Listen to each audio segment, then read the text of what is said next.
Hello and welcome to PPZ3C Health for Life Online through the DSBN. I am Mr. Smith and I am your instructor for this class. If you're watching this video, then you've already navigated your way to the announcements section, and what you will notice is that your name is probably here with very similar text. The only thing I want to highlight here is that these on-site locations are available for you if you'd like, from Wednesday, July 3rd to Friday, July 5th, from these times at these locations. This is not mandatory. If you're not interested in coming and visiting somebody in person, that is no problem at all. They're only set up there if you'd like to get some help. Okay, I'm going to show you a little bit around our course here. First thing I want to click on is the content area. This is where you're going to find all the meat and potatoes of our course. And the first thing that I'd like you to do when you get in to this section is go to the orientation module. That is right here. If you click on the orientation module, you'll see that there are a few tasks there that you can click on. Each of these takes you to a different page. So let's say we want to look at Dropbox submissions. Click there. It'll show you with a video and with text what Dropbox submissions are and how to access them. What I suggest is that you go through all of these sections in the orientation module and have a look at the academic integrity at the bottom as well. Once you've completed that, then my strong suggestion is to have a look at the course overview. Okay, there are course podcasts listed. I will show you a little bit more about them. And the course overview in a graphic sort of sense, they call it the graphic interface, looks like this. It's my preference, but you guys can access the content from the navigation bar on the left-hand side that I just had, or you can access it through this way here. This is basically links to the entire course content in one page, and I think it's a little bit easier to look at. So you can see here we've got Unit 1, Unit 2, Unit 3, and Unit 4. Unit 4 is basically culminating tasks. Unit 2 and 3 are not fully finished yet from my end. They will be in the next few days. So if you do click here, you're not going to get the proper content. So do not click on 2 and 3 and try to complete any of that work, because it's not going to count down the road. But if you look at Unit 1, you see you've got Activity 1, 2, 3, 4, 5, 6, and 7. So this is what I would call Unit 1, Activity 1, or U1A1. Unit 2, Activity 2, or U1A2. Okay, Unit 1, Activity 3, so on and so on. This is the graphic interface, and you can also get access to them through the content section, like I said, which is just down the left-hand side here.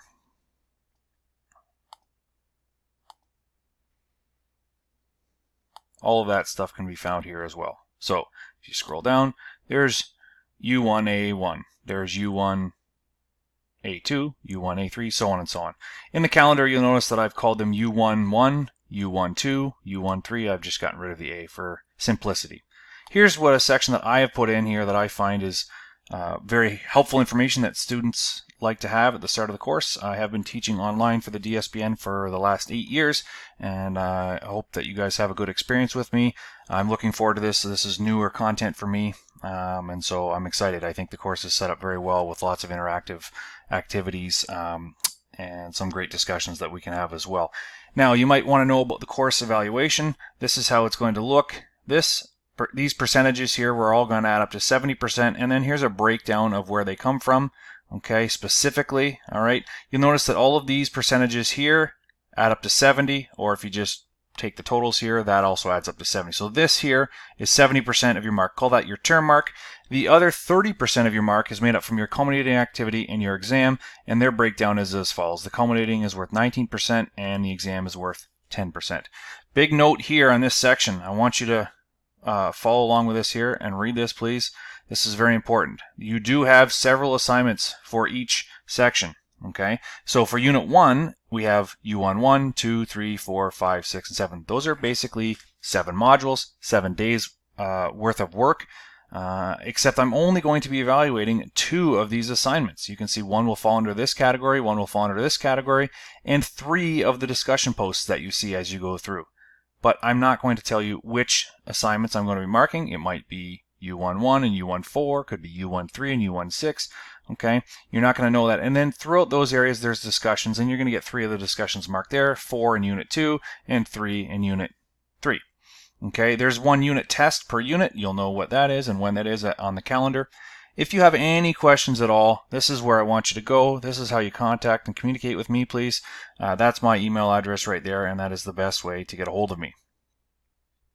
We have a course calendar as well. The course calendar looks like this, and it outlines all of the modules. I would consider this Module 1, U11, Module 2, Module 3. Okay, I've called them U13 to help you guys navigate along with the content that is on the website. If you look at the link for course checklists, you will see that I have a checklist basically for each course, each module in the course. Now you say, well, it starts at 1.3. What about 1.1 and 1.2? Well, I wanted to give you guys a bit of an exemplar for those. So what I've done is also posted those on here. Okay, so basically when you're working on module 1, that's U11. I put an A1 there at the start. Okay, it's U11 on your calendar. So there's module 1, U11. When you go to fill that out, you're going to submit an assignment to the U11 Dropbox. Now, when you do that, I've given you the checklist like I just showed you, okay? But there's no U11 there. Instead, I've included the an example or a sample assignment that you would submit. So this is, if I was a student, this might be a way that I would do that, okay? And you notice that it asks you to post in the discussion area first. Then choose one of the following pictures and fill out information on the next page. And then on the actual content page, it gives you a link to a table like this. So I would have put this table in here. Now, maybe you're not sure what I'm talking about. I want to just show you how this matches up with the actual content on the website. So if you go to Unit 1, and we click on U11, okay, the first thing that you were asked to do according to my page was post in the discussion area. If you have a look at U11, there's a link to a discussion post. I should mention too, there were podcasts. At the top of each module, there's a link right there. You can listen to the activity. It will read the entire thing to you. The voices switch up throughout the course, and maybe they're more interesting than mine. I'm not sure what you think, but you can have that option if you'd like to. Okay, so there's some stuff to read through, a video that's embedded, and then what was the first thing on my assignment is a post to the discussion area. And this is an introduction, introduce yourself to the class. So you notice that the first thing I would have done was post it in the discussion area. And you have a choice of a playlist, 5 pictures, or a word cloud.